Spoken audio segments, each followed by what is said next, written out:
Then Rainsford reached the edge of the island. In front of him was the roaring sea. Behind him stood the man who had turned killing into a sport. It was a moment of complete despair. There was nowhere left to run. The abyss lay below him, and the enemy stood right in front of him. The general moved closer, slowly, calmly, like a man who already knew he had won, like a victor standing over an opponent who had nothing left. To him, the game was over. But in that final moment, Rainsford did the one thing no one expected. He jumped off the cliff and into the sea.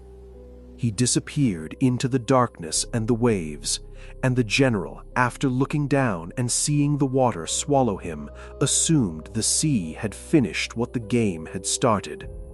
So he returned to his mansion, slightly tired, and perhaps a little disappointed that he had been denied the pleasure of a direct victory. But the night was far from over. Out there in the dark sea, Rainsford was still fighting for one final chance.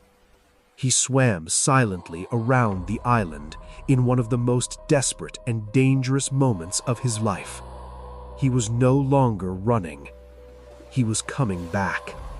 Not as prey, but as an equal, because he had understood something important.